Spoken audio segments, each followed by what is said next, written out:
I think we're live. Let's make sure our audio sounds okay.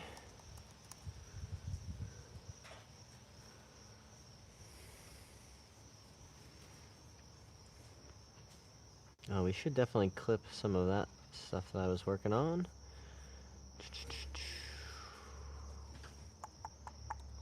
Check, check, check. All right, that sounds good.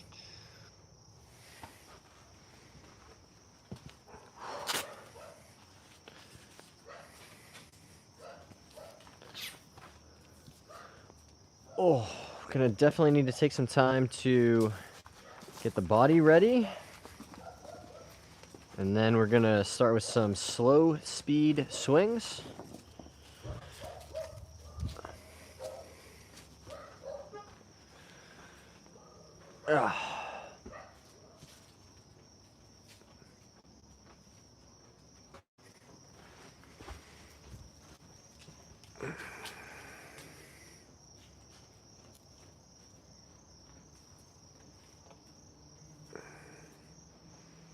Got some crazy mutts out in the yard with us.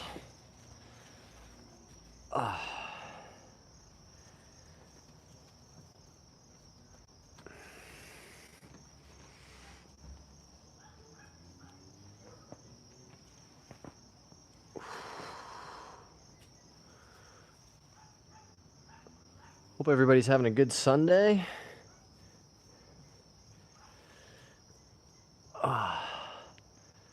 Just watched my wife's football team beat my football team.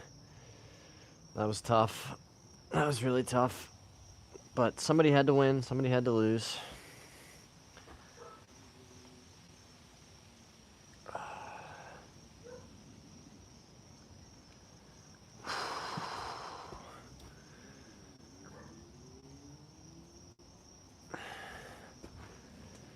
Very important to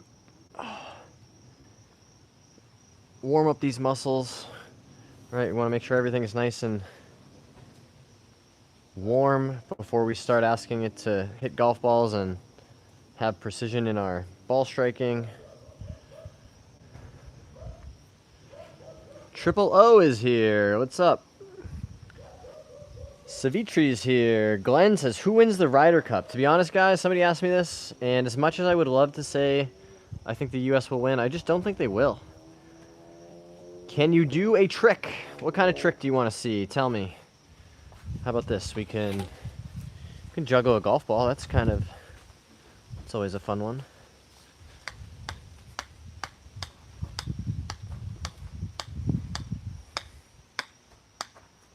All right, you can go nice and you can go high speed. Oh, hi, superstar.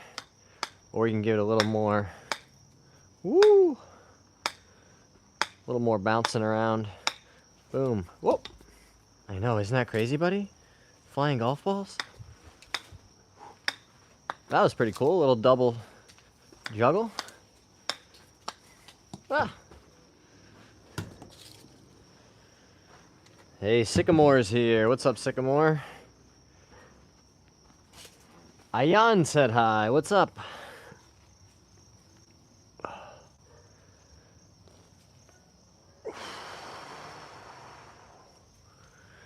Didn't do any swinging or stretching yesterday, for that matter.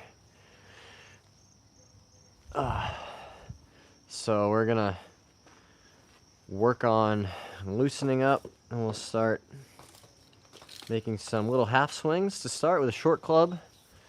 All right, so I was using this 5-iron to stretch and loosen up with. Grab something like a 9-iron. Just continue starting to get loose. Be working on our swing some more, you guys. We've been really focused on improving our, release and impact conditions with the irons. That's been a focus. Ayan said, nice clubs. Thanks very much.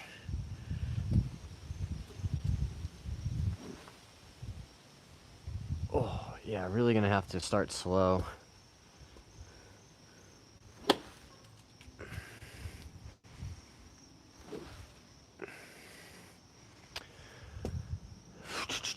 Ivan said hi. Hello, Ivan. Welcome to the stream.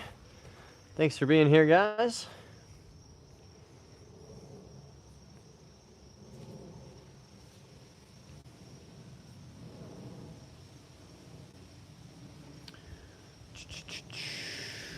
All right, let's save on that. Oh, really just trying to continue working on, this rotational kind of release with the body.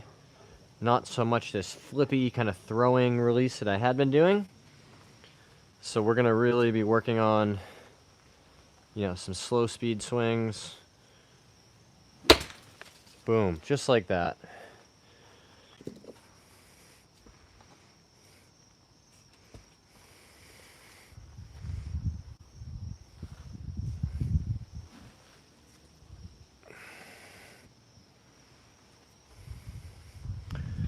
Elias said hi. What's up, Elias?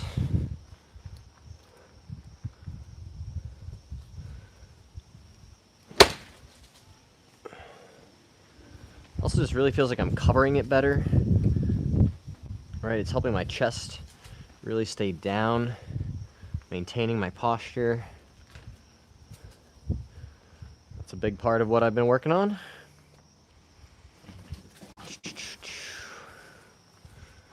If you guys have questions or things you're working on in your own game, drop them in the chat.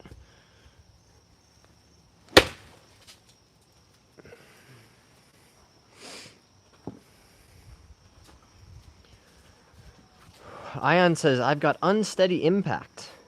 Well, I would definitely recommend you do a bunch of what I'm doing now, right, which is slow speed, really working on that impact position. You can preset your impact position. This is a drill I really like doing, right? So set up to it like normal. Then you're going to get into your impact position, right? The hips are open. The head is, down in line with the ball.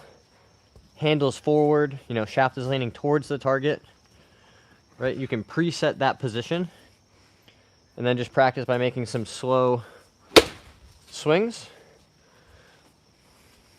right? But by getting into that position ahead of time makes it much easier to teach your body, like, okay, this is how I do that. This is what I need to feel or key in on.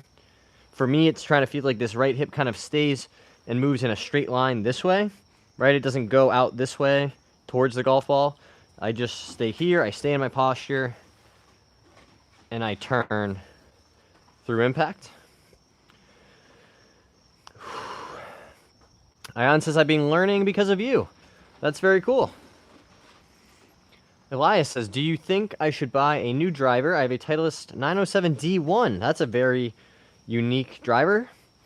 Made in 2003 in a regular, and I need stiff. Well, I do think, based on what you said, that you would definitely benefit from getting fit for a new driver.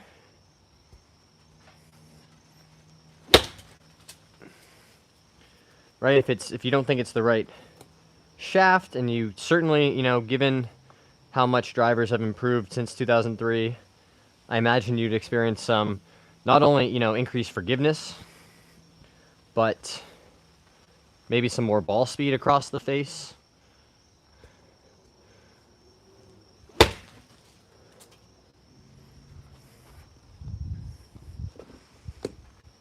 Starting to get a little bit looser.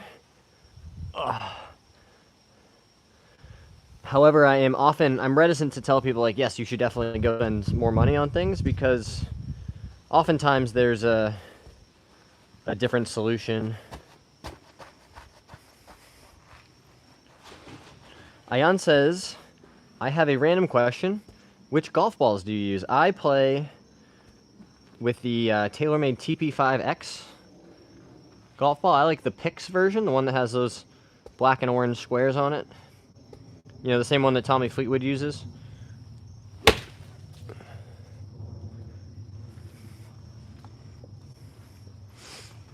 I just really like the look of it. I like how it rolls on the green.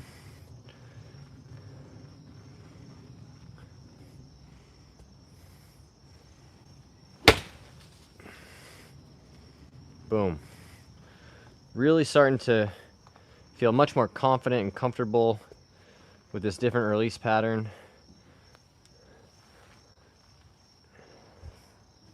Hugo says, I sometimes turn my hips too fast. My hand starts after the hips had started to turn, which makes me automatically come a bit over the top. It just happens when I have bad timing. Any tips? Yeah, so I think if you can work on some sequencing drills, right? You know, some lead arm only swings, right? Something where you can really just start to feel, like, what do I want the sequence to feel like, and how do I time my release with that?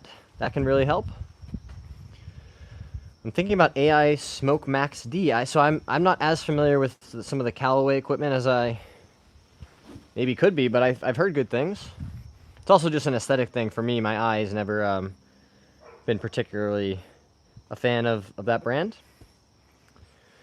What brand is your golf club? So these irons, these are TaylorMade Tour Preferred MB irons.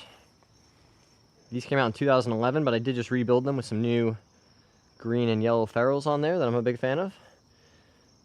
This is a very attractive golf club in my opinion.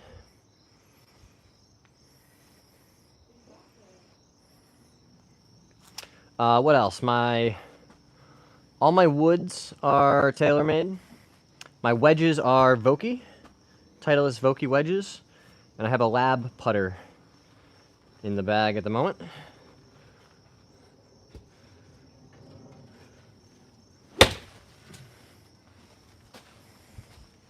Let's see if I have one of those. I do. Look at that. Look at that, guys. I also found this band. I'm going to do some more stretching. This is the Pix Ball TP5X, like I said.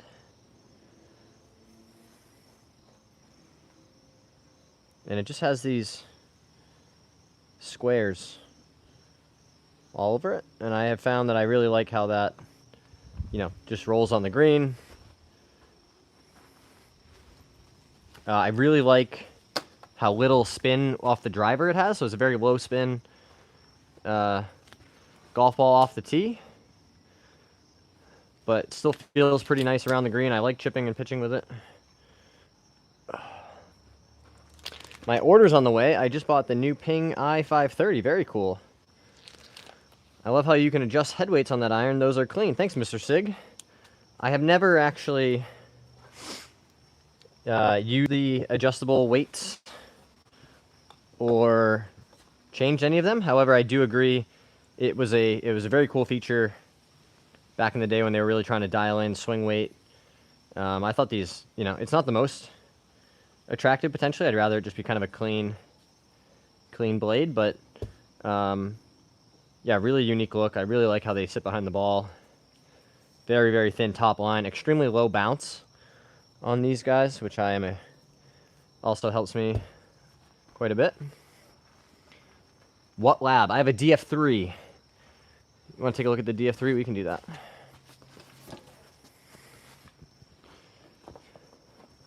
Kind of looks like a branding iron, or a couple of my friends have called it a soup ladle.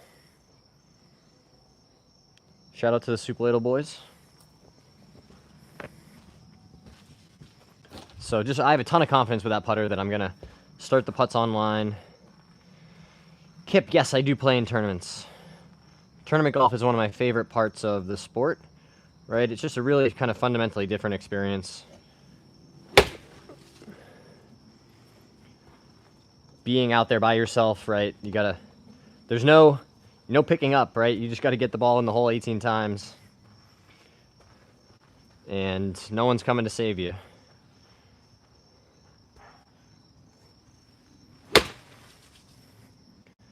You know, I played in a tournament recently and watched a kid hit 3 balls out of bounds on the same tee, and you're like, you just gotta keep going, man. You just gotta keep hitting the ball until you're done.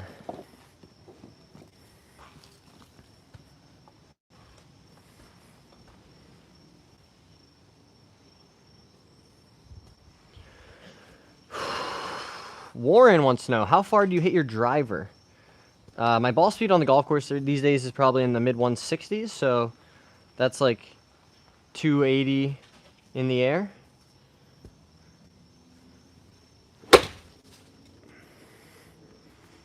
My highest ball speed on TrackMan this year is 172, which is more like, you know, in the low 300s carry. Who's your favorite golfer? Right now, I've been saying Ludwig. I really like Ludwig Oberg's game. He also plays very quickly, which I like. 320 viewers in the stream. Drop a like for 300 viewers, guys. Shout out to you guys. Really appreciate all the support. The channel has been going kind of crazy recently, right? All these graphs that they show us. Just continuing to go up and up and up. We're going to be doing lots of cool stuff on the channel, guys. You know, new partners and technology. Things we're going to be doing to enhance the experience.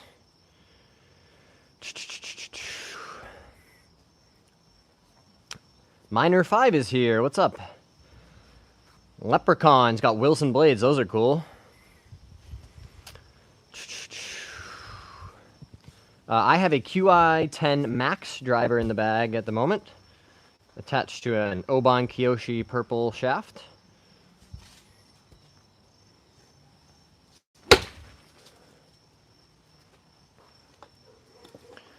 Still just working on some half swings, guys, trying to get warmed up, trying to find our feels for, you know, combating the early extension. Dogs are being very silly in the backyard, which is always fun. Leprechaun, that is great speed. Thanks very much.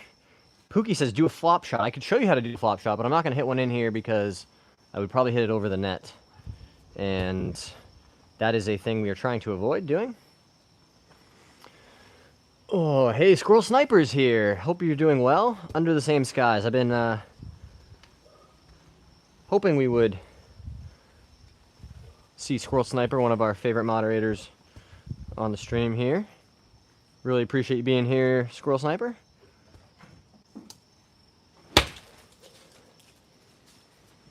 Ugh. When you don't swing for a day or two, it sometimes takes a little longer to get loosened up. Eric says, rotate your hips. Your hips and right knee are not in a good position. Well, we'll see once we start doing some fuller swings. Hey man, usually I'm a pretty good golfer. Haven't had much time to play in the last couple weeks. My game has gone downhill fast. I can barely make contact. Any simple drills to regain my swing? Great question, Michigan man. And I think this is something that happens to all of us, right? Even if you play a lot of golf or swing regularly, you'll have days where you're like, man, things just are not feeling particularly good. You know, I'm not feeling the club face or whatever. What I usually do is I start really slow. And I'm like, okay, what's a shot that I know I can hit? Right? And I'll grab like an 8-iron or a 9-iron, and I'll be on the range, and I'll just like chip some balls. Just like start to feel the ball come out of the center of the face again.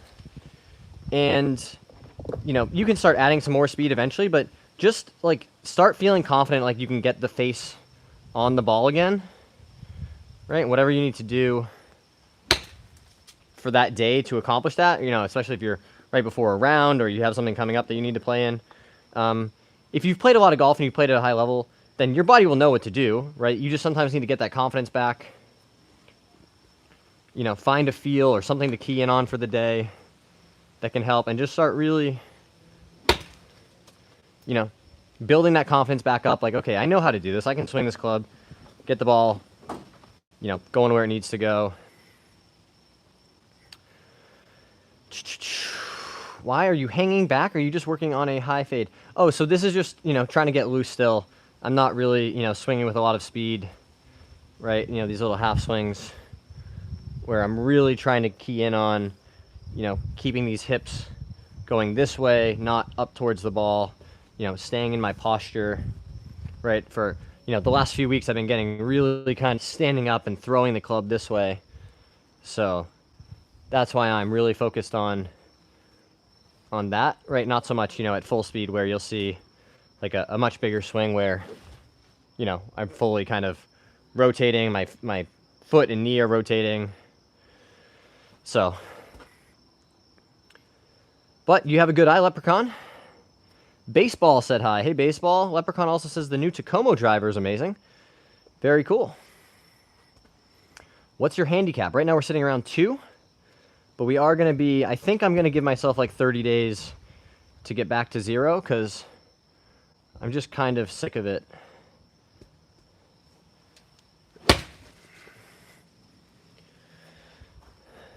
So I think if I gave myself 30 days to get back to 0, I could do it. I just have not played enough golf to really be consistent on the golf course. I know I shouldn't be complaining either about being a 2 handicap, which is like, you know, still perfectly fine. But when you've been a +1, a 0, it's all relative, right? You know, this is a high handicap for me. Michigan man, thanks for the tips. You're welcome. That's what we're doing here. How long have you had that net? I can't seem to find one I can leave outside. Great question, Mr. Sig. I think this might be what you're looking for. This is called a net return. It is, you know, kind of the top of the line premium outdoor net, but I found it to be an extremely worthwhile investment. I've already packed it up and moved it. It's, you know, built to last. If you want to learn more, click the link in the description of the video. And if you are serious about your game and you decide to order one, you can save 10% with that code in the description, so check that out. Look at that. Squirrel Snipers already hooking us up. That's what a good moderator can do. Right there, guys.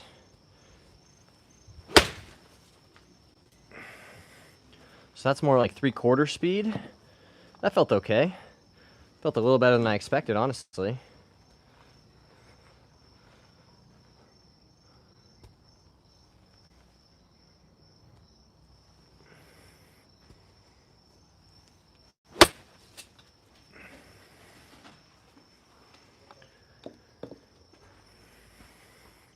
How long have you been playing golf?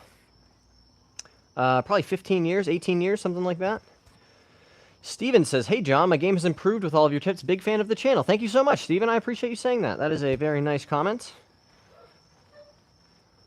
Just trying to do my best, share some knowledge, and I'm glad that some of it is resonating with you. That's very cool. Your shots are really good. Thanks very much. What about the mat you're using? This is a pretty generic, you know, like a Dick's Sporting Goods, I think it was a MaxFly brand net.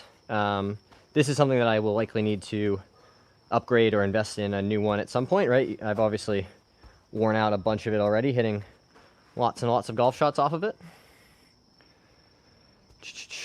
Aaron, I have a case of the shanks. How do I get past this? Thanks. So Aaron, all you're telling me, right, is you're saying I'm hitting it out of the heel. And sometimes I hit it like really, really far out of the heel, right? That's what's over here. So what I would tell you is when you're practicing, work on moving your strike pattern around the face, right? So you're saying, okay, my normal swing, I'm trying to hit the center, and I'm hitting it out of the heel, right? Sometimes on the hosel. Well, what I would have you do is try to hit 30 balls in a row out of the toe, right? Try to move your strike pattern this way. Try to get it out on the toe. What you're going to find is when you try to hit it on the toe, you're going to start hitting it more out of the center, maybe even still on the heel, right? But not as far over here. So get to the point where you can consistently actually strike the ball over here on the toe, right? And then, you know, once you're developing that skill over time, you'll be able to ultimately, you know, have it somewhere closer to the center with consistency, right? Mr. Sig says, I appreciate you. Sub, very cool. If you guys are enjoying the stream and you want to hit that subscribe button, get notifications when we do these live streams, when we post new content, that really does help me out. And last I checked, it's still free.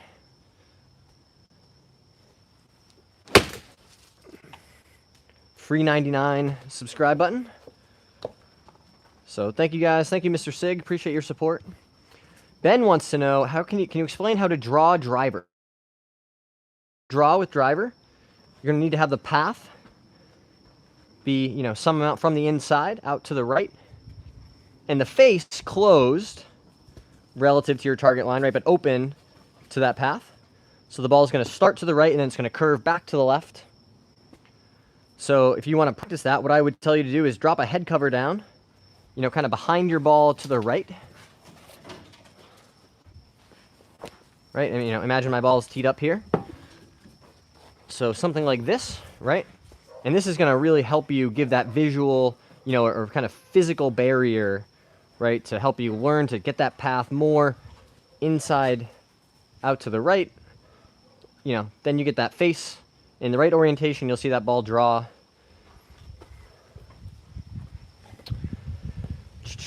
Oh, thanks, Squirrel Sniper. I appreciate that. Thanks, good looking out. Chihoito is here. Hello, my friend. Appreciate you guys checking out the stream early in the morning. Panthers 30, Falcons 0. Wow. Willie said hi. Hey, Willie. Jake said drive is starting left and going left. I typically hit a draw, but this is a hook. I noticed on my irons, my divot is left. Any tips? So yeah, so Jake, it sounds like the path, right? You've gotten it a little bit steep and maybe, going left, right? The path of the club as well. But you also are used to playing with a closed club face. So that ball is now, instead of starting out to the right, it's starting to the left and turning, which is, that's going to be a very difficult shot shape to play with, to aim and to regulate. So a couple things. Moving the ball back in your stance can definitely get that ball starting more to the right. Right, if you think about this, this club is on an arc, so the more you hit it back here, it's, headed out to the right a lot. Ideally we're having it pretty neutral around impact, and then if it's up in the stance too much, you'll see the path obviously getting to the left, and, that ball can start left and go left if the face is closed. Now I'm going to the course while watching your live show. Very cool, Chiho Ito. I hope you have a great round. Right, so Jake, the other thing I would tell you is just hit some shots on the range and practice, getting the ball starting further right. Just, find a way to set up square to it, pretend like you're aimed down the center of the fairway, and just force yourself to hit it into the right rough. Right, just get that ball, starting out further to the right. Garrett says, I had a tail of 2 9s today, 4 over front, 2 under back. Well, so 2 over overall is a good round. But that's definitely some, what are you guys doing? Oh, that's funny. They're being crazy.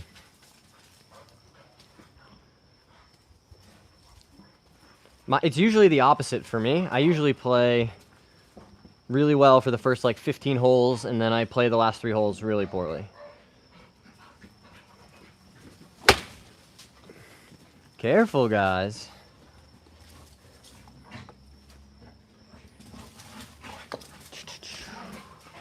DC said hi. What's up, DC?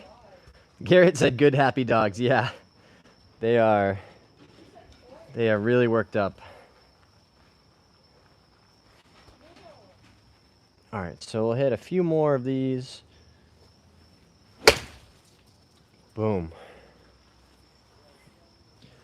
We're going to do some more of the Ludwig drills. Right, guys, where we've been using this right hand like a paddle. Right, it just kind of pushes on the back of that grip. Chad's here, Cena's here, Wing Yi is here. What's up, guys? Also, check it out. Over 400 viewers in the stream now. Give yourselves a like. Drop a like for 400 viewers. And I'm really a big fan of this drill, especially for the stuff I've been working on recently. Right, which is really trying to stay in our posture, release this club with our body, keep the chest down, all this good stuff, trying to combat that early extension. Cena says, hey man, yesterday was the most difficult day of my sobriety. Was a struggle to keep it going. I'm still going today, but any advice for days like that? Well, Cena, I would give you a ton of credit for, acknowledging that it was a hard day, and that you give yourself a ton of credit for getting through that, maintaining your sobriety, if that's what is important to you. And I think, I was thinking about this recently. I had some tough mental health days, and, two things. One, recognizing that you're still going to have hard days is part of the process. No amount of work or therapy is going to, make you immune from having bad days. And it's important to remember that it is temporary, right? You will definitely find yourself in those moments of like, man, I'm really having a tough time. But remember that that's different than your behavior, right? You can have those urges, those saying like, man, I just really would love to drink or not be sober right now. And you can feel that and acknowledge that, and that's not the same thing as going and drinking, right? One is definitely going to happen. You're going to have those moments of like, man, I feel like this would help, and then you remember like, no, I'm proud of myself that I don't drink anymore. I'm a better person when I don't drink. So that has really helped for me. But the honest answer, if I'm being painfully honest with you, is that there will still be hard days. And I think understanding that makes it easier to say like, okay, this is just one of those hard days and I have to get through it. I have to work a little harder. I have to lean on my support network. So hopefully that helps, Sina. But I'm proud of you for sticking with it and, coming here and being vulnerable and saying, hey, I had a hard day, right? We all have hard days. I think it would be easier to get through them if we all were like, yeah, man, I've been having a tough time. Because everybody has had hard moments or dark times. Hopefully that helps, Sina. Really appreciate you. Thanks, John. I look up to you for this a lot. Oh, thanks very much, Sina. I appreciate you saying that. Brock said, great swing. I'm a young golfer. I'm thinking of saving up for a nice driver. What do you think? What I'm worried about is getting new clubs and I just waste that driver. Well, I think it depends on what your goals are, right? If you really want to become a better golfer, I would tell you that maybe, lessons or a practice plan or going to the range would be maybe a better investment as a younger golfer.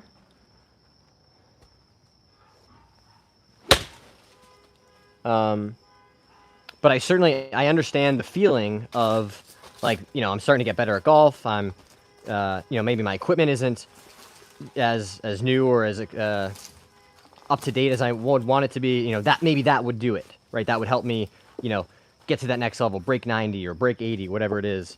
And I'll just share from my own experience, having been there.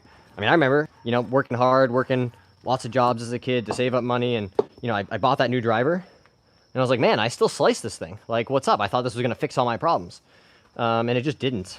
So that's my own advice or perspective. But certainly part of the hobby is the equipment. So I would never begrudge someone for wanting to invest in equipment. Chad said, I had a really bad mental health day yesterday. A week of sleeping 1 to 2 hours a night because of major stress. Luckily, I have a psychoanalyst I see very often. A week to help and watching golf videos. Well, again, sharing that with us. I know, I just shared that I'd also had some hard mental health days recently. But I'm proud of you for having things like therapy, or a psychoanalyst, as you said, to help and to recognize that, there are tools available to us. We don't just have to suffer with these things or really, go through them alone. There are tools, there are support systems that are available.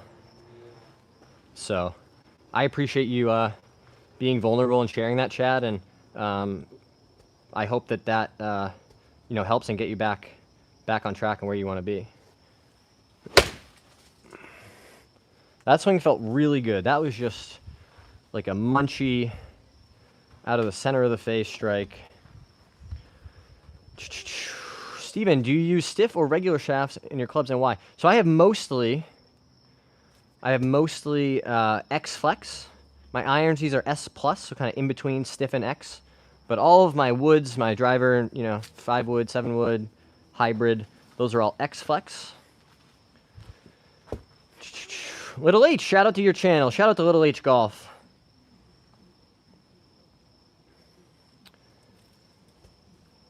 Nigel, can you give me a drill for fading irons? I'm a drawer of the ball and struggling to fade. Well, I would tell you, Nigel, like, if you're just trying to, if you hit a draw very consistently, just be careful about, changing your swing or trying to do too much, right? I would suggest that, hitting a straight ball or a consistent shot shape is probably a better strategy. However, if you did want to learn how to hit fades, I would tell you to start by exaggerating, and that means start by hitting big slices, right? So you're going to really open up your feet, get that club face open, whatever feels you have to generate to get that club, going more left with the face open to hit those big fades.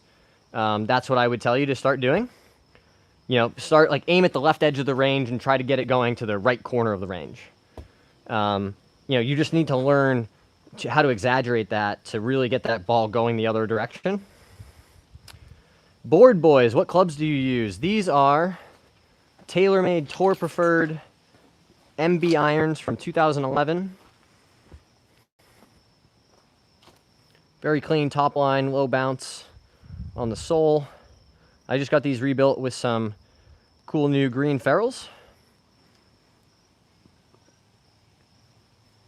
These have C-taper 125 S Plus shafts in them. These are steel, guys. They're just a matte, stepless shaft. So people have been like, oh, are these graphite? They're not. It's just a matte, like kind of brushed finish on the C-taper shaft. This is the 8-iron. Ayan says, I'm back. Any more questions you guys have, drop them in the chat. Bryce says, just a tip, because when I watch your swing, I notice not a lot of balance, so take a swing with just your back foot on the ground. Keep balance and swing hard. This will help a lot. I had the same. Well, that's a good tip, Bryce. I appreciate that. Chad says, I'm a lefty golfer and able to hit the ball decently far with my driver, but slicing is a major problem. Well, Chad, I would tell you, similar to what I was suggesting to Nigel a second ago, right? Really just learn how to hit a draw, hit a big hook. Just learn how to control or adjust, the club face and club path combo so that you can, again, just go on the range and try to alternate, right? Hit a big slice, then hit a big hook, right? You're a lefty, so a hook would, kind of start out this way and get going that way, right? And you might have to really exaggerate it, get that club face super shut and hit some like low screaming hooks, but you need to feel within the confines of your own swing and athletic ability, how do I deliver a club face that is closed and a path that can start the ball where I want it to in order to adjust that trajectory, right? And what I'm telling you is start with a really big, acceptable tolerance, right? Some big slices, some big hooks. And then from there, once you can really feel like you're able to, on command, adjust them, right? You might say, well, I can only hit a big slice or a big hook. That's okay. Then you start trying to dial it in and learn how to turn your draw into, your hook into a draw, your slice into a fade. All right, guys, so right hand, just pressing on the back of the grip. Got 8-iron here. Just like that, really trying to stay connected, not come out of it and extend, maintain our spine angle. Alok said hi. Hey. Hey, Andrew Rickers here. Welcome back to the stream. Brock says, what's the most fun golf course you have played? In terms of just most fun, I would say Tobacco Road is the one that comes to mind. It's just like so crazy and over the top. I would love to play it once a year. I don't think I'd want to play it every day, because it's just really quirky and you can end up in some strange spots. But that is a super fun golf course. Ernesto, what do you think about Tacoma 101T? Well, I've never hit them, so I don't want to tell you that I have a super informed opinion. However, I would tell you that I had a good experience using Tacoma irons for the first part of this season. And if I wasn't so comfortable with these blades that I currently have, I would have been okay to keep playing them. Blake said hi. Hey, Blake. How do I stop topping 6-irons and over? So if you're topping it, right, that just means that, you're getting the low point of your swing a little too far forward, right? We want it in front of the golf ball so we can hit, the back of the ball first and then the turf where our divot is in front of the golf ball, right? But if you're topping it, you're really probably just leaning and getting going, sliding towards the target a little too much, such that you're swinging kind of over the top of it and then stalling out to try to get to the ball. You hit the top of it. All right, so what I would have you do is just grab a 6-iron, a 5-iron, whatever club it is you're really most struggling with it, and start just working on your contact at a really slow speed. So just make some little chippy, waist-to-waist swings where you're just really working on, getting that club face on the ball, staying nice and balanced and centered, right, so that you can keep that low point, you know, kind of very close in front of the golf ball. You can practice, if you have access to a grass range, practice making a divot. Practice hitting the ball and then the grass. Right? If you're topping it, you're not going to be able to do that. But if you make a quality strike, you'll hit the ball and then the turf. Go Birds. Well, I can't agree with you there, Pat. I'm sorry. Cool setup, bro. Stay grinding. Thanks, Onion. Jordan, what handicap are you? I'm a 2, trying to get back to scratch. Hello, this is South Korea. Hello, South Korea.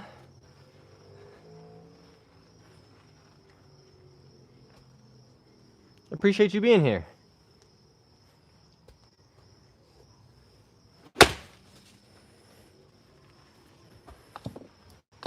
It must be very early in the morning there, I imagine. Edits. Shout out to Edits. They said, hi, I subbed. That is the best vote of confidence we could get. Thank you very much for your support.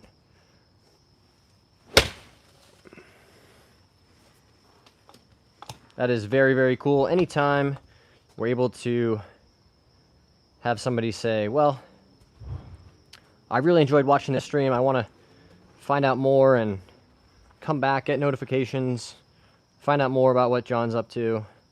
That's super cool. I appreciate it very much.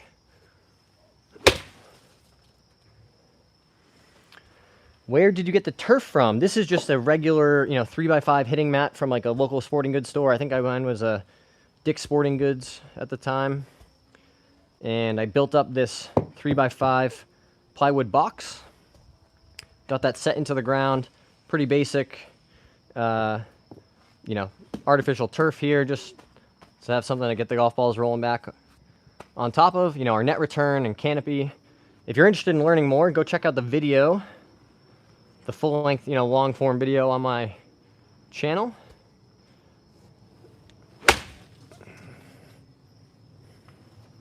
We did a whole overview and talked about some pros and cons. Mohammed said, please say hi to Indonesia. Shout out to you, Mohammed. Dylan, how many practice swings should I take before I hit driver or any other shots? So I think, Dylan, what's most important is that you have a consistent routine. It doesn't matter if it's 3 practice swings or 1 or none, but you want to develop a routine, and I'll walk through mine in a second, where you can say before every shot, I know what's going to happen. I'm going to make 1 practice swing behind the ball. I'm going to visualize my target. I'm going to pick out an intermediate target. Right? You want to see kind of the shape or imagine the ball flying through the air the way that you want to see it. Right? But whatever it is you decide your pre-shot routine is going to look like, you want to practice it, you want to rehearse it, do it on the range, do it in your practice rounds, because you don't want to say, okay, well, now I'm in an important round, now I start doing my pre-shot routine. Do your pre-shot routine on every shot. You should practice it. It should be really, an important part of your process. So for me, like I said, I stand behind the ball. Let's just, I'll move it over here so you guys can see. So I'm standing behind the ball. I have an 8-iron in my hand, right? So let's imagine I'm trying to hit a 155-yard shot.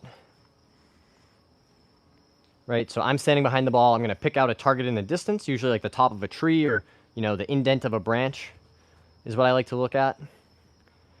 So I'll pick out that spot. That's where I want to, it depends if you want to see the ball start there or finish there. It really depends on, your personal preference. But again, I pick out that target. I have an intermediate target in between my ball and, something like in the next foot or 2.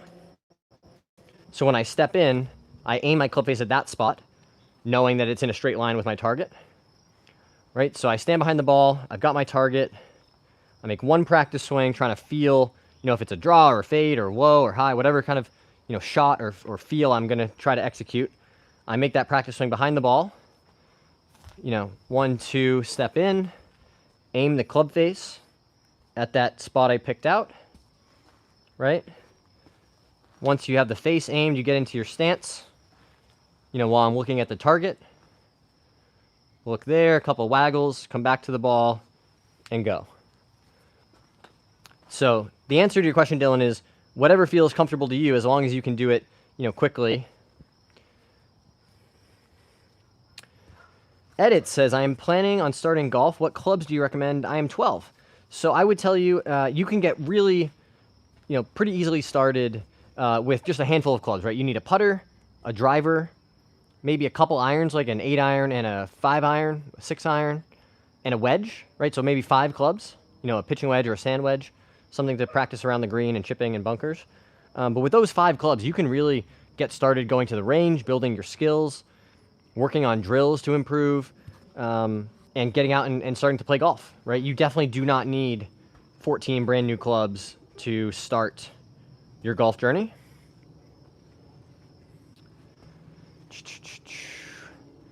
Thanks, MTN. I appreciate your support.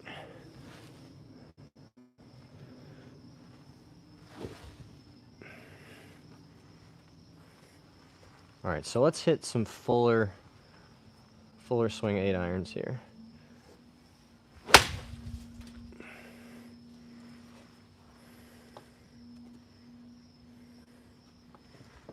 That looked okay. I didn't hit it great, but... Muhammad, how to make a strong grip? My grip is so weak. Do you mean in terms of grip strength, like how much pressure you can apply to the club, like how firmly you can grip it? Or do you mean strength in terms of managing the club face, right? Because if we want to strengthen our grip, we would turn our left hand over this way, right? This would be like a very strong grip right on top of the club. With the right hand underneath would also be strong, whereas weak would be, more underneath and then the right arm's on top, right? This would be like an extremely, unplayable weak grip, right? Generally, you want to grip the club with some shaft lean, right? The way you want to deliver that club.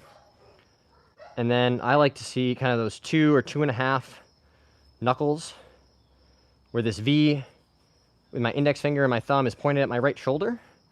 Right, so when I set the club down, that V is pointed right here. Same thing with this right hand, again, which is just kind of floating and sitting on top. That V points at that same right shoulder. So hopefully that helps, Muhammad. All right, guys, right hand, paddle. Boom. Getting much better at this drill the more I practice it. I know that sounds really stupid to say out loud, but it is not an easy drill, I should say, to execute and make good contact.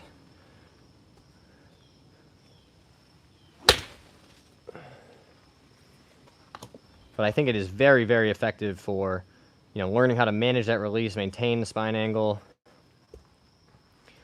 You are very welcome, Muhammad. I appreciate you asking a great question and sticking around to hear the answer. That wasn't hit great.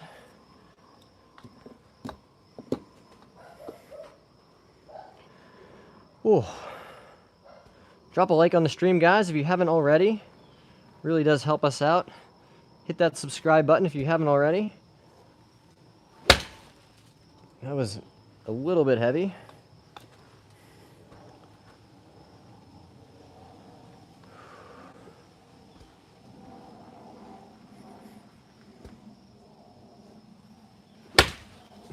Nice.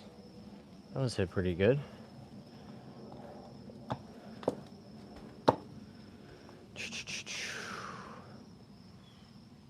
So again, the whole idea here, guys, is that we're taking this right hand largely out of the swing. It's just there to support as we turn, maintain connection, and turn through. Right, but what I'm really working on taking out of the swing is that right hand, throwing the club out and over the plane. Really trying to work on it, just kind of supporting and then turning. Moose is here. What's up, Moose?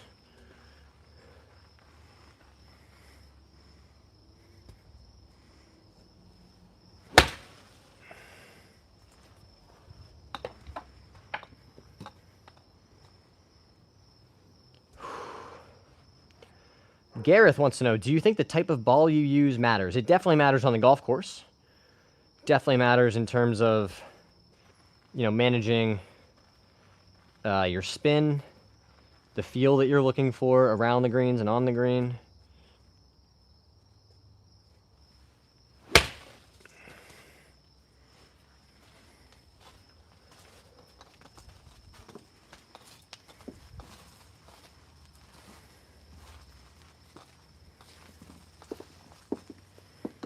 I've been playing the TP5X golf ball this year. I've really found that one to be a good fit for me. Doesn't spin very much off the tee, but feels nice around the greens. What about clubs? Clubs definitely matter too. Casual Cook said, oi oi, hello Casual Cooks. Hoodsman is here. I just got in here. What club are you swinging? This is 8-iron at the moment, guys. This is our TaylorMade Tour Preferred MB 8-iron, where this is probably the club I practice with the most. As you can tell, we've really started to show some wear on the face there. But really just working on keeping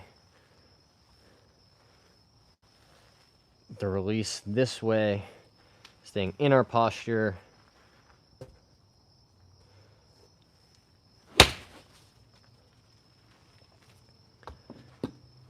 Don't be afraid to really slow things down.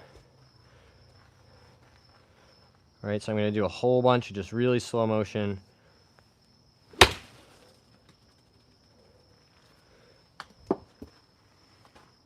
Working on, see, yeah, that looks so much better. I know it's, a bit of a slow speed swing, so I'm not fully getting, off the backside and this way, but, in terms of the spine angle, the impact position,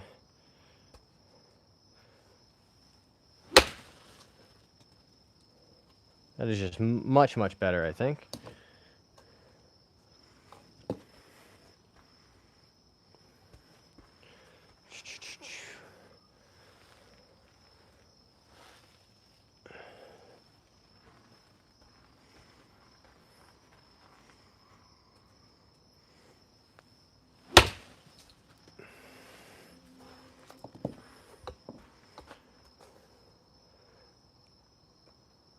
All right, should we swing some fuller ones? See if we can.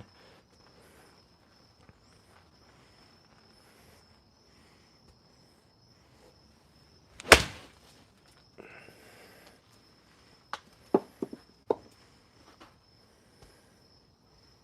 think we're making some progress. Whew.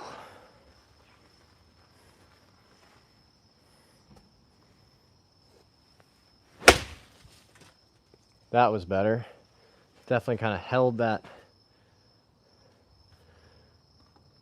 What I'm really trying to work on is just maintaining more of that lag, that wrist angle through the strike without getting, flippy and kind of extendy the way I had been. So I'm really working hard at keeping that club moving with my torso and my chest.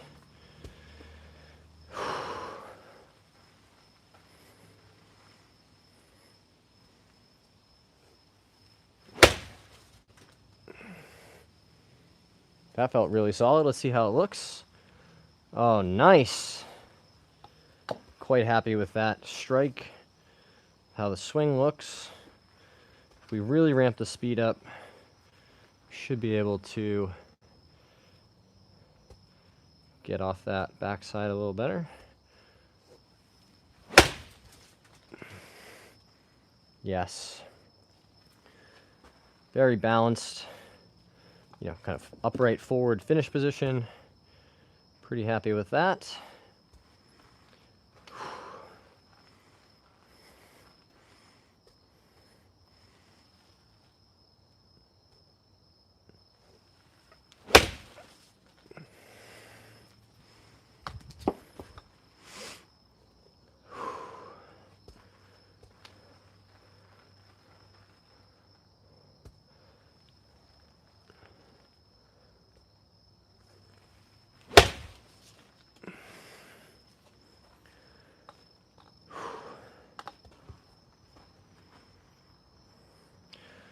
All right, we can do some hit and stop drills as well, where we make a normal full backswing, and then we're trying to stop this club as quickly as we can post impact. And again, that's going to help us maintain this space, keeping our pelvis moving backwards and away, right? Not getting up and into the ball.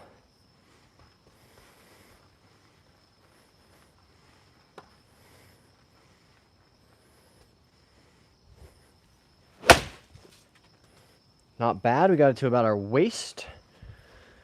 We're able to stop that club with a good strike.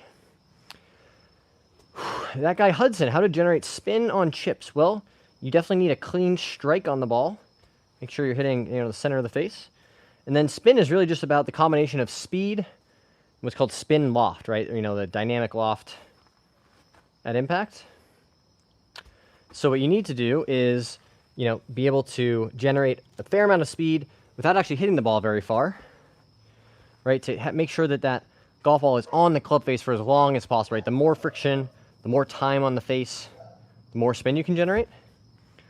So a great example, go watch Wesley Bryan of the Bryan Bros chip, right? He makes kind of adds a lot of speed into the club and then really manages, how much speed he's delivering at the bottom.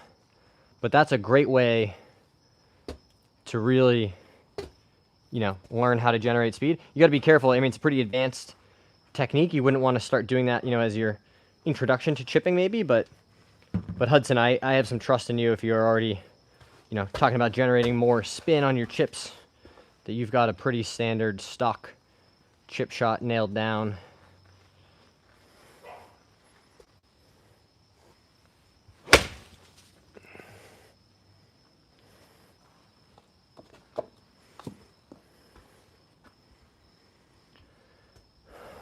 Little H, shout out to Little H. Appreciate you being here.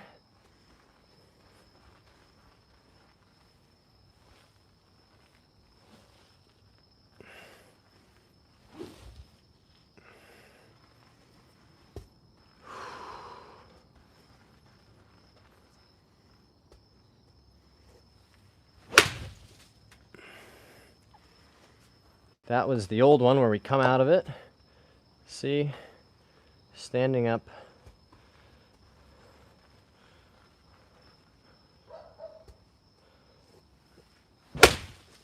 That was so much better. Just release the club properly.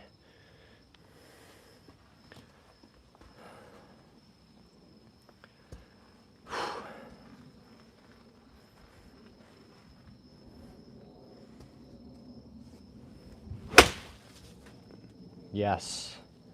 Yes. That is exactly what we're looking for, guys.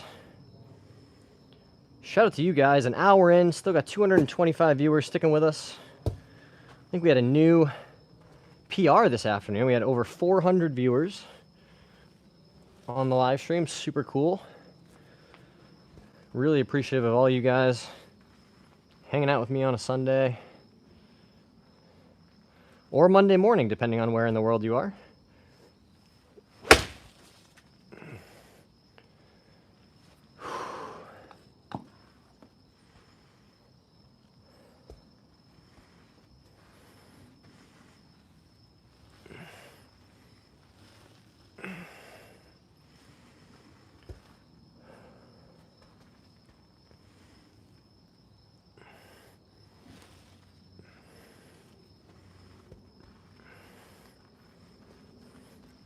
What is your handicap? My handicap is currently sitting around 2. But that is on the higher side of where I usually play off of, which is closer to 0 most of the time. I've been as low as a plus 1.5. My goal is to get to plus 2 or better, but just been going the wrong way a little bit this season. Which is okay, it's gonna happen, right? This is our, a handicap is kind of a living, breathing thing.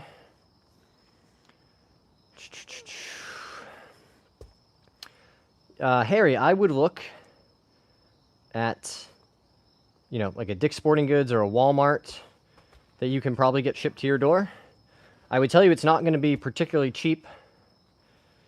Gino said hi, stop spamming. Yeah, Harry, I would also tell you that, I see your question. Putting it 7 times isn't going to help necessarily. They really aren't great, or they aren't cheap. I agree with that, Feldub. You know, this one that I got, this is a Max Fly one, I think. It's just okay. It's, like I said, it's already starting to break down. I have a bunch of padding underneath here, so we built that out pretty thoroughly. So that part's been fine. I haven't had any issues with injuries or, you know, aches and pains from hitting a lot of balls in here. However, it definitely has not held up great. But again, you know, it was like $160, I think, and that's on the cheaper end.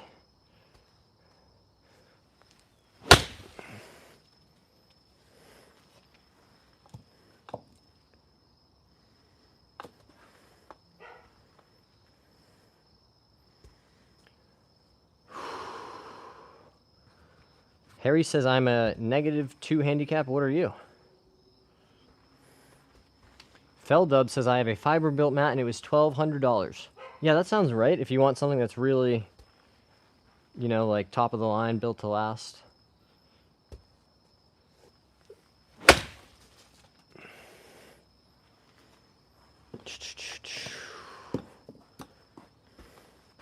Hey, my friend Isaac is here.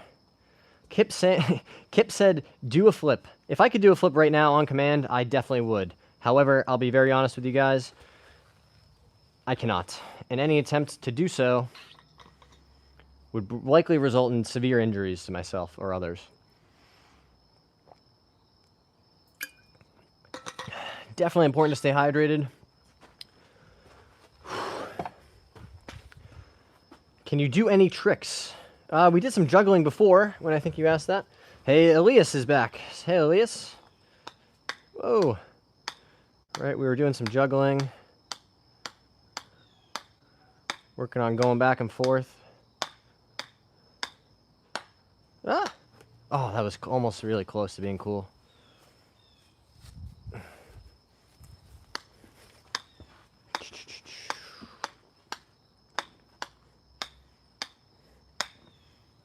Oh, we lost it again. Kip said, sweet, nice tricks. Oh, I'm glad that was adequate. I was worried you were going to say... No, I was hoping for more tricks. The back and forth, I've never spent much time learning how to do the dual juggling. That could be a fun thing to start working on. Two-handed juggling. Zach said, let's see 110% swing. We could try that.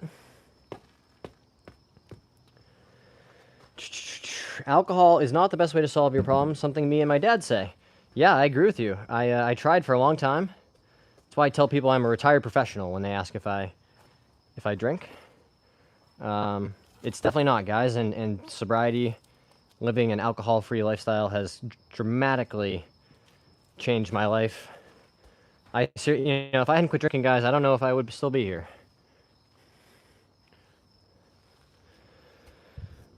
All right, 110%.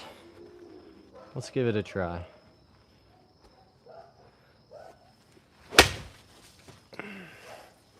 I was actually pretty happy with how much rotation it felt like I got through that swing. Yeah, that was not bad at all. You just got a new sub. Very cool, Kip. I appreciate you being a new subscriber. If you guys are enjoying the stream and you want to subscribe, just like my guy Kip here, get the notifications, hang out with us when we're doing more of these streams. Stevie says, what's up, dude? I'm new here. Welcome in, Stevie. I appreciate you stopping to hang out and drop a comment. Do you give any tips? Yeah, of course. That's what we do a lot of here.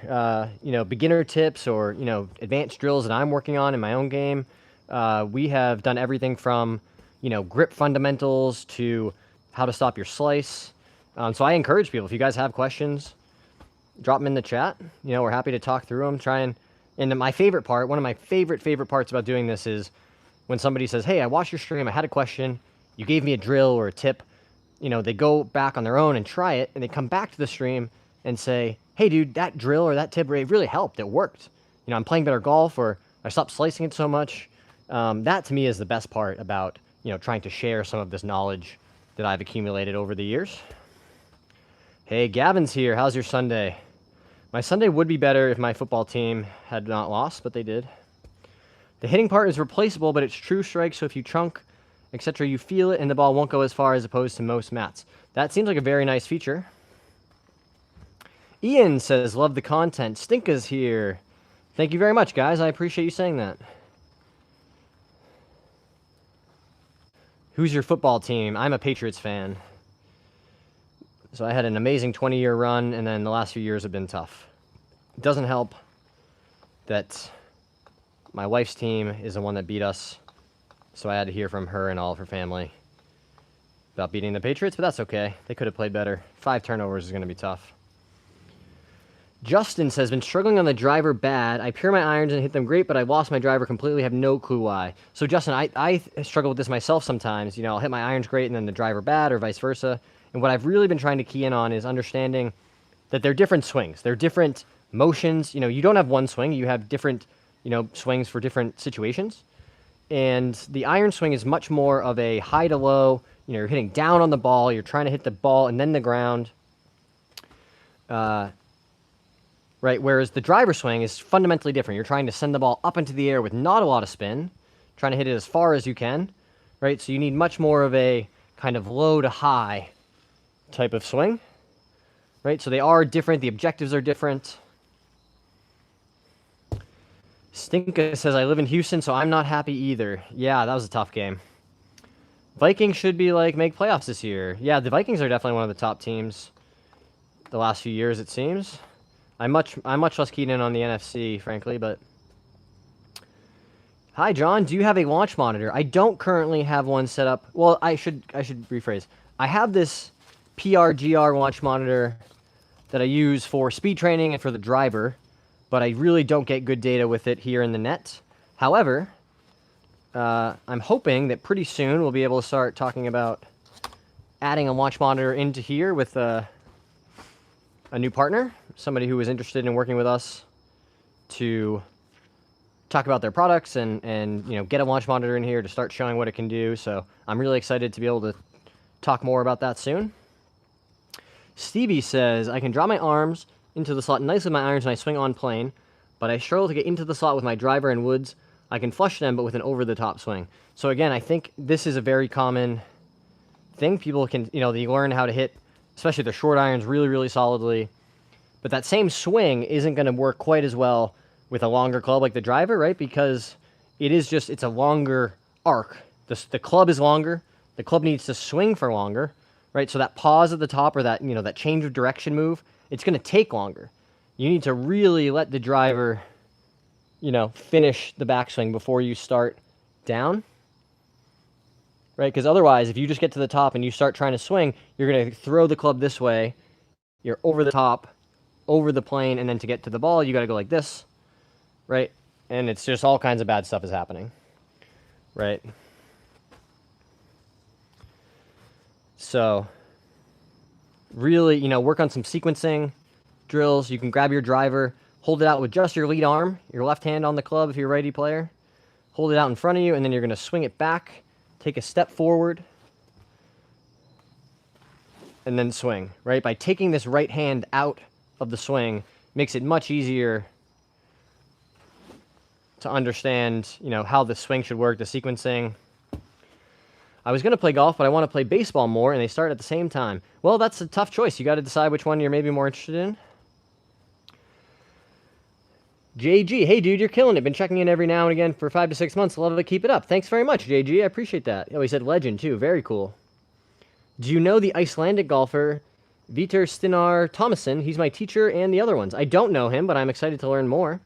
Hey, Free Samples is here. Welcome in, Free Samples. You've been similar to JG up there, one of our longtime viewers. I appreciate you guys continuing to check out the stream, hang out, see what we're up to.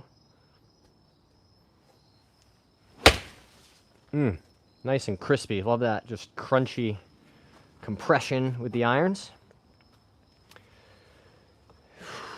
Where should your hands be positioned when chipping for short shots around the green? Like how far in front? Great question. So I have my 60 degree here, which is what I chip with.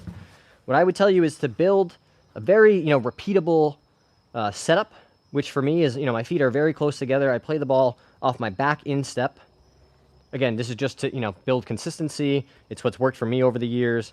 So pretty much every shot I'm going to be playing, in that kind of back position. The hands are going to be in front, right? More on my left thigh for a standard kind of chip shot. Right? And then from there, for me, it really just feels like an exaggerated putting motion, right? Where I'm kind of, I'm not breaking the wrists all that much. My shoulders are just swinging the club. And that allows me to really easily control the distance and the contact. So find, kind of a repeatable setup that can really lend some consistency to your chipping, and you'll have a much better time. What's your favorite golf brand? Good question, Gunnar. If I had to pick one, I would probably say TaylorMade. I just have always been partial to that brand. The equipment has been very high performing for me over the years. I love the content they make. I think the behind the scenes, on the range content with, Tiger and Scotty and Rory and those guys is like can't miss content. It's just, always good. You always learn something. So that's probably the brand I would say if I had to pick one, or if you were like, hey, John, tomorrow every single golf equipment company wants to sponsor your channel. You have to pick one, right? I would probably say TaylorMade. Wouldn't that be a dream, guys? We had everybody knocking our door down. But the reality is, like most things, success does not happen overnight. You got to consistently just show up day in, day out, put in the work, continue getting better, learning new skills, trying new things, putting yourself out there, right? All these things that are kind of prerequisites to growth and success. And I'm trying to keep that in mind as we continue this journey, growing a channel, a platform, trying to, make these streams better.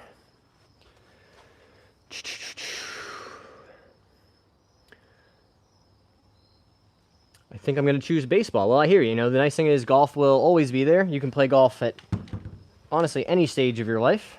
So if you want to pursue baseball and give it a try, see how far you get, and then golf will be there when you come back.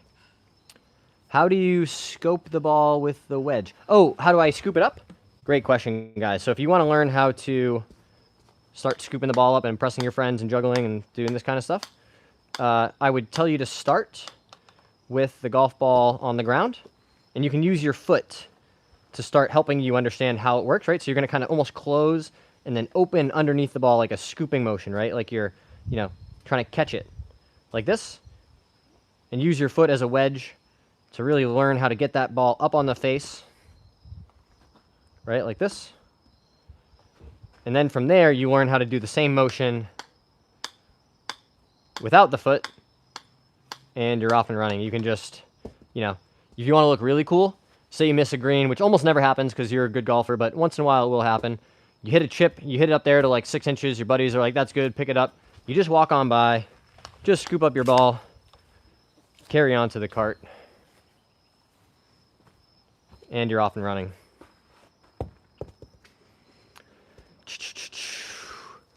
What driver do you play? QI10 Max?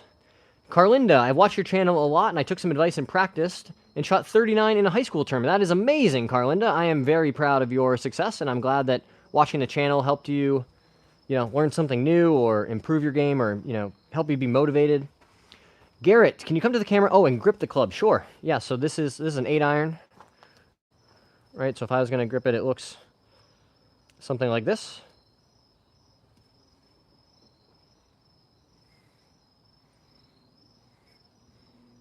My overlap, trying to keep the club really in the fingers.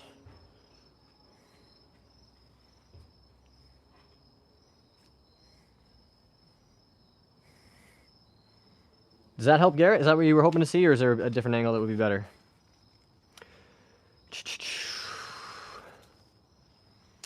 He uses the TaylorMade QI10 Max. Oh, thanks, Gunnar. I appreciate that. Me and my dad go golfing in the summer. That sounds fun. Are you good at golf? I would say I'm decent. I'm definitely not good. I know what good golf is, and I think I'm a decent golfer. That's what I would tell you. He explains how to break your wrist in his latest video. I watch it once a week before I practice short game. Oh, very cool.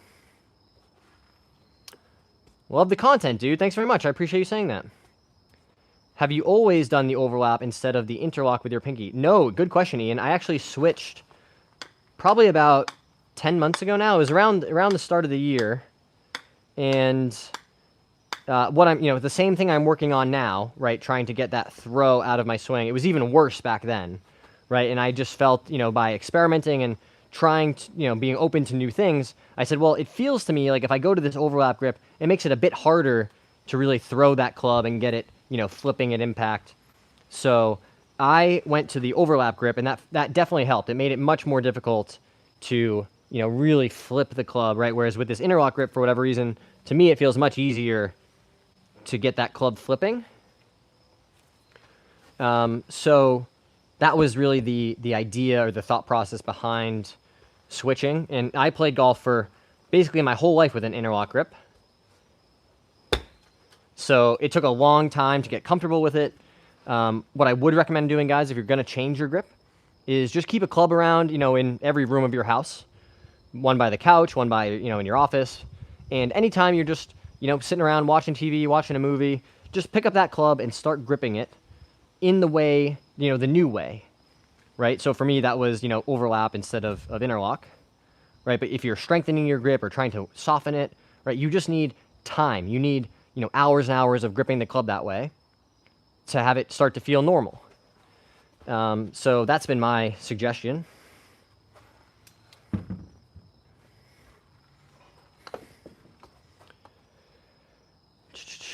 Having problems. I have a strong grip. I worked on weaker one, struggling with iron consistency. Wedges are good. Mid to long irons giving me problems and revert back to my strong grip. I think anything like that, it's going to, the shorter irons are always going to be easier to feel, in control of. And like when you're making a change, it's more acceptable. I think you've got to give it a longer period of time before really making a determination if, the change has worked or not. Because those long irons are always going to be the last thing that feel super comfortable.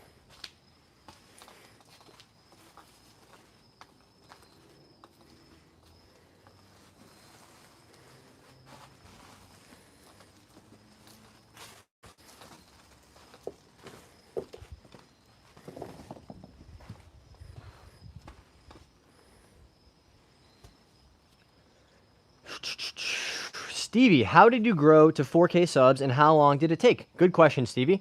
So I started my channel in January of this year. So it's been about 9 months. And I've been very blown away, honestly, by the amount of support from you guys, from the audience. My goal, what I wrote down when I started the channel was I wanted to post 1,000 videos in the first year. And I thought that if I did that, I maybe could get to 1,000 subscribers. So obviously we've blown past that goal. But really, I think it's just about consistency. I've really tried to, live stream as much as I can. This is my favorite kind of content to make, right? It's much more interactive. You guys get something out of it as opposed to just the curated, like, hey, I edited this video and made it a certain way and then you get to watch it. I much prefer the kind of back and forth interactive format. And I really just think it's about consistency. I've tried to post every day something. It motivates me to work on my game, to have a reason to go and film something. All the support and validation on the live streams from you guys. So it's been a lot of fun. I've really enjoyed the process of, learning how to make videos, how to get better, how to edit videos, all this kind of stuff. Like shortening them by gripping down. What drills do you like for keeping your right elbow tucked in? Good one, Ian. I like the band drill, or the towel drill, right? Where you grab, I use this band, but you can use a golf towel, right? And you're going to tuck this under your arms and make some swings, 3/4 swings where you really are focused on maintaining the connection between your arms and your chest, and you're moving your chest to keep this tucked, right? You don't want to, get disconnected and lose it on either side, right? If you chicken wing your follow through, you lose it on the front side and vice versa. So this can be a really good way to start to feel like, what do I need to do to keep my chest moving and thus keeping this elbow kind of in as my upper body, rotates around my spine in the downswing. So this drill can be really helpful for trying to feel Like, what do I need to do to keep that connection, right? And then you just start hitting some shots, you know, at maybe 50% speed, right? I have an 8-iron here, and maybe I'll try to hit it 50 yards in the air, right? But I'm maintaining that connection. I'm focused on the strike. Boom. Great strike. You know, ideally it's going to fly nice and straight towards your target. So give that one a try.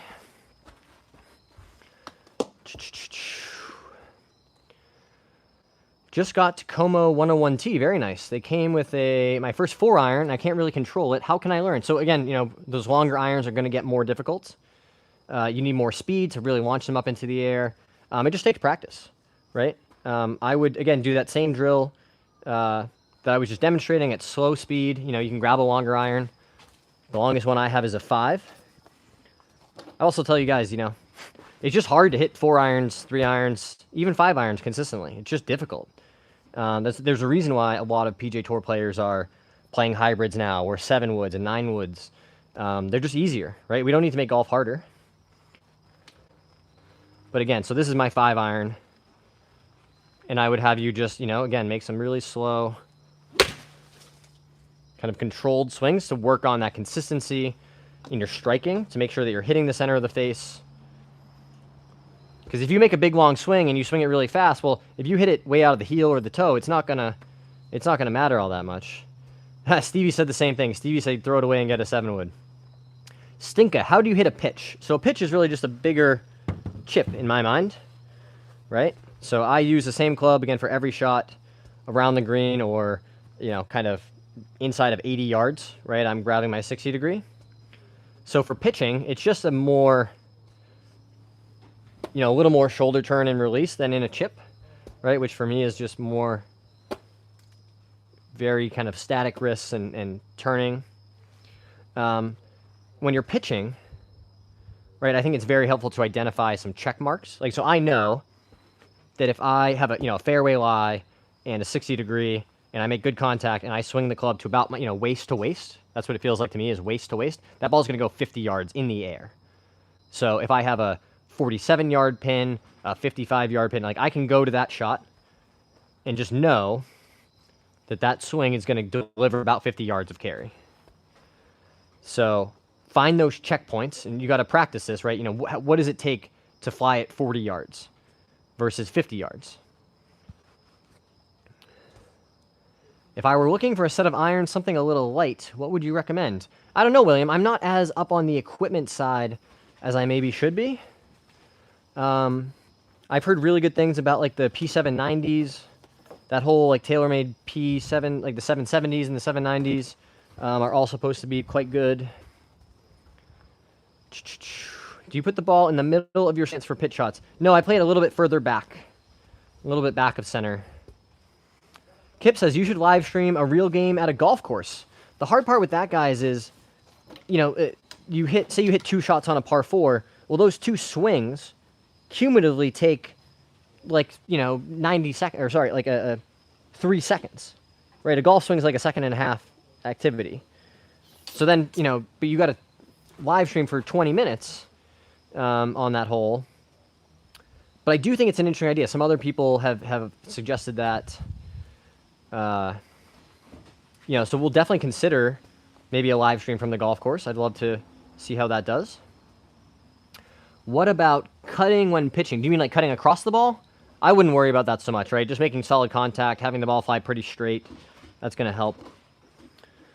Some super light irons have helped me a whole lot. I like my 101T, super affordable, very forgiving. I love them and they're pretty light. Very cool. Shane says, John is a good guy. He does a lot of inspirational type shorts and videos. You have to stay in the moment. Good things and bad things can happen on the course. Positive attitude goes a long way. That is an awesome comment, Shane. Everybody drop a like. You know, give a thumbs up to Shane's comment. That was very well said. New player here. What is the best driver for accurate drives? Great question, Reginald, and welcome to the golf world. Thanks for checking out the stream, and I appreciate you saying, you know, dropping a comment in the chat. That's very cool. So I would tell you that, you know, any manufacturer, the top ones, right, Callaway, TaylorMade, Ping, Titleist, they're all going to make quality equipment. If you're a new player, what you're going to want to look for is the most forgiving version of their driver. They all make a variety of different, heads. Some are like really low spin, designed for better players who are, almost never missing the center of the face. Then there's usually a core model that's pretty, kind of tailored for everybody. And then a max or a, kind of high forgiveness, higher MOI, larger footprint type head. That's actually the one that I have in my bag because it was, more forgiving than the core head. And I didn't have any kind of negative drop off. There wasn't an extra spin or anything like that. So I went with that max head. So hopefully that helps, Reginald. How do you get air under chips? So if you want to hit them up in the air scratch, the thing you got to remember is that club, that wedge you're using, right, has tons of loft on it. 56 or 60 or even 50 degrees is plenty. So you don't need to help that ball up in the air, right? And I would in fact tell you that would be detrimental to how you hit your chips, right? What you want to do is deliver the club kind of down onto the ball, and that will pop it up in the air, right? So you actually need to learn how to hit the ball first and then the turf, right? So you got to get comfortable with your club interacting with the ground a little bit. And just remember, you're not trying to scoop it or throw it or help it up. That lofted club already has enough of an angle to get that ball up in the air. So all you have to do is swing it kind of down onto the back of it, and that ball will pop up in the air for you. What clubs would you recommend for a +2 handicap? Irons. Well, Zohan, if you're a +2, you certainly are going to be able to play with anything. So at that point, I would say it's largely personal preference, or the honest answer is go get fit.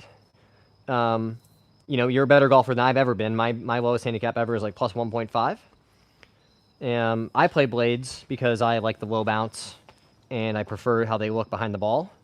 Certainly there is a performance trade-off, right? If you're missing it on the toe or on the heel, it's going to be much more penal than a more forgiving club. But again, if you're +2, I would tell you go get fit, have somebody let you get on TrackMan, try a bunch of different things.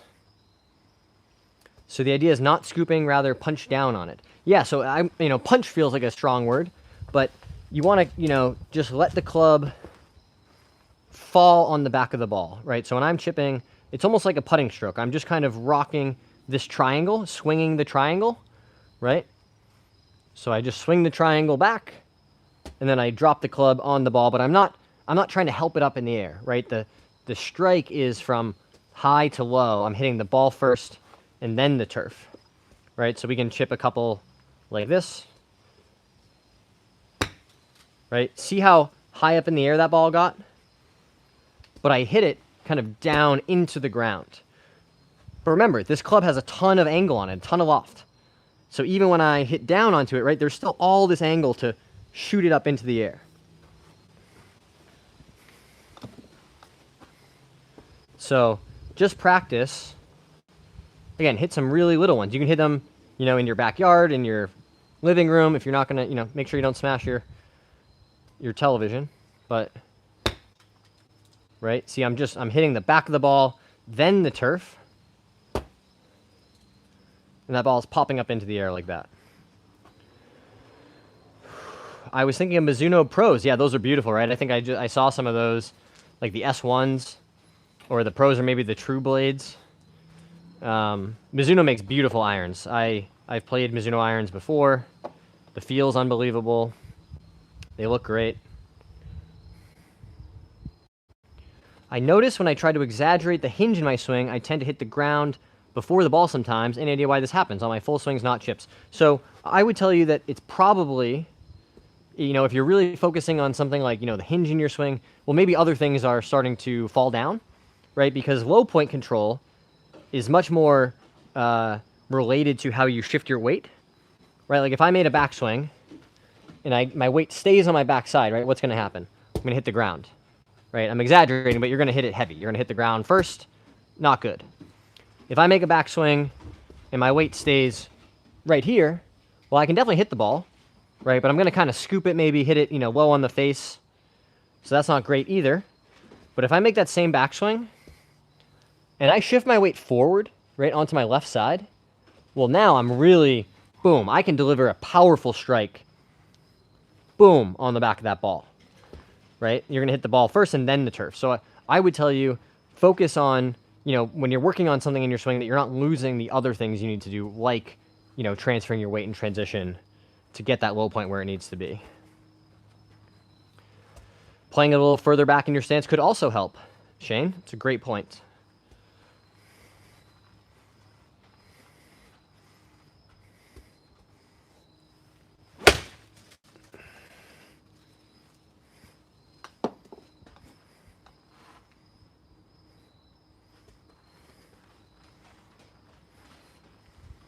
Great idea, but I'm left-handed. Does that change anything? No, I don't think so. Hey, Bentherium is here. Things are good. Things are very good. Life is good. There's so much to be grateful for.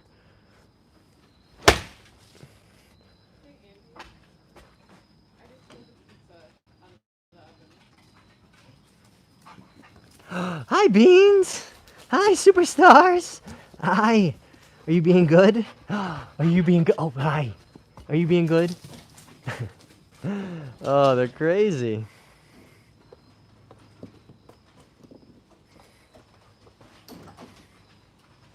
Alright, guys. Coming up on the bottom of hour number 2 here. We're going to make a couple more swings.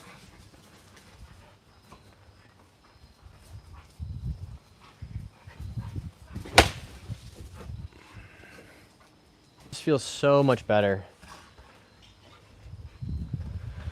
Stevie, what ball do you usually play? I play the TP5X with the picks on it, right? The orange and black little squares. I'm a fan of this golf ball.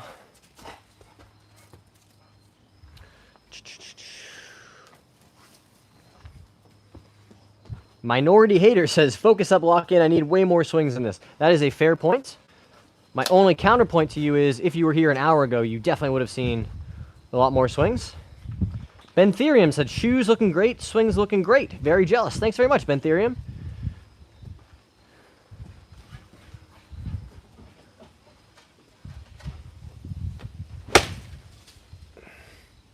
Wow. It feels like I just unlocked how to be good at golf. It's just by not flipping the club at the ball. I played the same. Looking at it is a dopamine hit. Well said, Stevie. Well said. All right, guys. One more swing. One more chance to hit that subscribe button. One more chance to hit the like button if you haven't already. We're going to go 100% on this one. Try to hit it good. As soon as this superstar is out of the way. Hey, buddy. Go see your mama. Same ball as Tommy Fleetwood. It's funny you say that because people often will come here and say, are you Sugar Sean O'Malley playing golf? Or are you like Timu Tommy Fleetwood? So I might have to make a video about that. All right, 100% guys, really working on that release. That is so crispy. That is dead nuts in the center of the face. As you can see, we've done that a whole bunch with this club. Somebody told me I should hang these on the wall, and I was like, bro, we're not even close to being at that point yet. These still have lots of life in them. Do a Tommy Fleetwood finish? Yeah, so I love that drill, the hit and stop drill. All right, I'll do my best Tommy Fleetwood impression swing here. One more.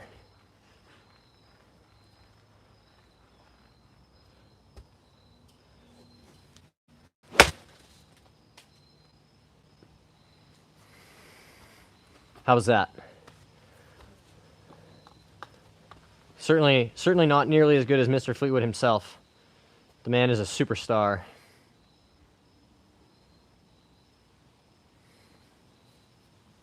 Try one more.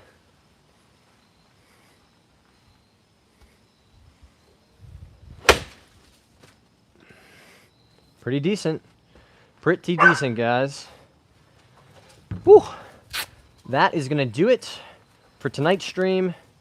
Thank you guys so much for all your support. Seriously, could not do it without you guys. I'm incredibly grateful for everybody continuing to show up, watch the streams, watch the videos, sharing the content. We're going to keep it going. There's going to be some exciting stuff coming very soon, so stay tuned.